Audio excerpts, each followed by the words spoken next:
Hello friends, welcome in our YouTube channel. साथियों, जैसा कि आपने थंबनेल्स में देखा कि आज हम लोग जीरो से हीरो क्लास में पढ़ने वाले हैं इंग्लिश ग्रामर को।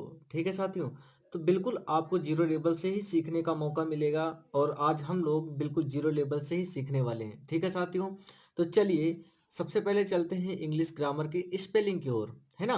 तो इंग्लिश की स्पेलिंग ENGLISH इंग्लिश, और ग्रामर की स्पेलिंग क्या होती है साथियों? GRAMMAR English grammar. साथियों, हाई स्कूल में आपका फिल इन द ब्लैंक्स में आपका आ जाता है ग्रामर की स्पेलिंग, है ना। तो ग्रामर की स्पेलिंग ध्यान से समझ लीजिएगा, GRAMMAR होती है। ठीक है, चलिए इंट्रोडक्शन की ओर चलते हैं, अर्थात परिभाषा की ओर चलते हैं। इंग्लिश ग्रामर है क्या? तो English grammar is a science that teaches us how to read, write and speak English correctly. एक बार फिर से समझ लेते हैं साथियों कि English grammar is a science that teaches us how to read, write and speak English correctly. आइए इसको हम लोग हिंदी में समझ लेते हैं साथियों। अंग्रेजी व्याकरण वह शास्त्र है जिससे आसानी से अंग्रेजी शुद्ध शुद्ध पढ़ना, लिखना तथा बोलना आ जाए। ठीक है साथियों, मतलब आप इस अंग्रेजी व्याकरण को इसलिए पढ़ते हैं क्योंकि आप अंग्रेजी को शुद्ध रूप से लिख सकें, पढ़ सकें और बोल सकें। ठीक है साथियों, चलिए इसके बाद आता है साथियों आपका लैंग्वेज। क्या आता है साथियों? लैंग्वेज। लैंग्वेज का मीन्स क्या होता है साथियों? भाषा होती है ना। लैंग्वेज मीन्स भाषा। तो भाषा निम्नलिखित भागों से मिलकर बनती है। वो कौन कौन से भाग है साथियों? चलिए वन बाय वन हम लोग समझ लेते हैं। पहला है जैसे आपका लेटर, LETTER लेटर। लेटर मतलब क्या होता है? अक्षर होता है। ठीक है साथियों, लेटर मीन्स क्या होता है? अक्षर। अच्छा, अक्षर क्या होते हैं? तो किसी किसी भाषा की लिपि में जिन वर्णों एवं ध्वनियों का प्रयोग किया जाता है ना। किसी भाषा की लिपि में, लिपि क्या होती है साथियों? जैसे कि आपने देखा होगा कि ए लिखा होता है ना। तो ये ए आप आज पढ़ रहे हो ना, लेकिन जिन्होंने शुरुआत करी होगी उन्होंने कोई ऐसा ऐसा स्ट्रक्चर बना दिया, वो लिपि हो गई। बी बनाया होगा तो कोई ऐसा स्ट्रक्चर बना दिया गया होगा, उन्होंने बनाया तो ये बी हो गया, है ना। ये सी एक ऐसा स्ट्रक्चर बना दिया, ये सी हो गया।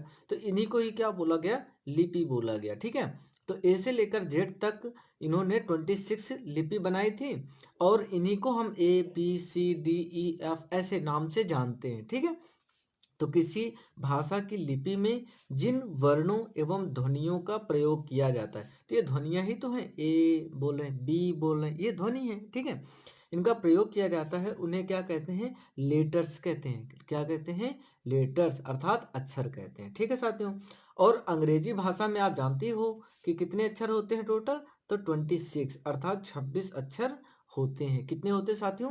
26 अक्षर होते हैं। चलिए नेक्स्ट है आपका वर्ड। क्या है साथियों? वर्ड। अच्छा, वर्ड्स क्या है?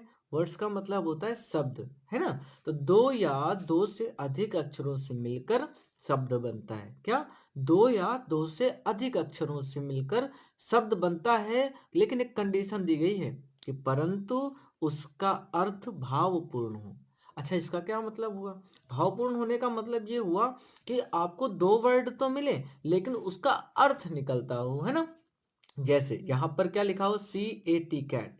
कैट मीन्स पता होगा साथियों, हाँ हाँ, बिल्ली। ठीक है, लेकिन अच्छा यहाँ पर अगर हम ATC कर दें तो क्या हो जाएगा?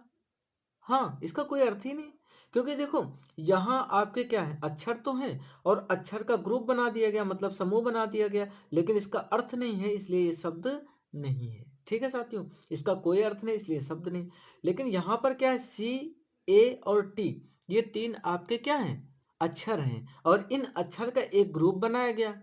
क्या बनाया गया? ग्रुप, है ना। ग्रुप मतलब समूह बनाया गया, और इस समूह का एक अर्थ है कैट। कैट मीन्स बिल्ली। सेम साथियों, डॉग। डॉग मीन्स कुत्ता, है ना। लेकिन अगर यहाँ पर हम ODG कर दें तो ODG, तो इसका कोई अर्थ है क्या? नहीं। लेकिन ग्रुप तो है ना, अक्षरों का ग्रुप है, समूह है, लेकिन इसका अर्थ नहीं, इसलिए ये शब्द नहीं कहलाएगा। DOG डॉग, कुत्ता, ये इसका अर्थ है इसलिए शब्द है। ठीक है साथियों, इसके बाद आपका था pen, PEN pen. Pen means क्या होता है? कलम। ETC इटेक्स्ट्रा, ऐसे ही और सारे शब्द। ठीक है, चलिए साथियों, आपका नेक्स्ट आता है फ्रेज। क्या आता है साथियों? फ्रेश, PHRASE, फ्रेश वाक्यांश, शब्द से ही पता चलता है वाक्यांश लिखा हुआ है, वाक्य का अंश। बिल्कुल सही साथियों, क्या हो जाएगा? वाक्य का कोई अंश होगा, वाक्यांश हो जाएगा। ठीक है, तो शब्दों का वह समूह जिसका भाव अपूर्ण होता हो, भाव तो हो लेकिन क्या हो? अपूर्ण हो, पूरी बात ना बताई जाए, है ना। परंतु वाक्य का एक निश्चित अर्थ होता है। ठीक है, कोई वाक्य होगा वो किसका निश्चित अर्थ तो होगा, लेकिन भाव क्या होगा? अपूर्ण होगा, पूरा का पूरा भाव नहीं बताया जाएगा आपको ना। क्या कहलाता है? वाक्यांश कहलाता है। ठीक है साथियों, चलिए एग्जाम्पल देखते हैं। जैसे लिखा हुआ गिव अप, क्या लिखा हुआ? गिव अप मतलब क्या होता है? छोड़ना। अब किसने किसको छोड़ा या फिर किसने क्या छोड़ा, ये बात नहीं बताई गई ना, केवल छोड़ना बताया गया। मतलब वाक्य का ये क्या हो गया? अंश हो गया, है ना, वाक्यांश हो गया। क्या हो गया? वाक्य का अंश अर्थात वाक्यांश हो गया ना। नेक्स्ट आपका है लुक आफ्टर, देखभाल करना।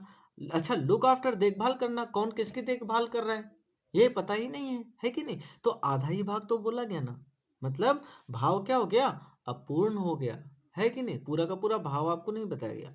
अच्छा नेक्स्ट है आपका गेटअप, गेटअप मतलब क्या होता है? जागना, बिल्कुल। अब कौन जागा कब जागा मालूम ही नहीं, है कि नहीं। इसके बाद आपका आता है कॉलॉन, कॉलॉन क्या होता है? मिलने जाना। ठीक है साथियों, अब इसी प्रकार से बहुत सारे फ्रेसेस होते हैं। ठीक है, इसके लिए हम आपको एक नया वीडियो प्रोवाइड करवाएंगे जिसमें बहुत सारे फ्रेसेस आपको मिल जाएंगे। ठीक है साथियों, तो आज की क्लास आपकी यहीं तक। ठीक है, मिलते हैं नेक्स्ट क्लास में, तब तक के लिए जय हिंद, जय भारत।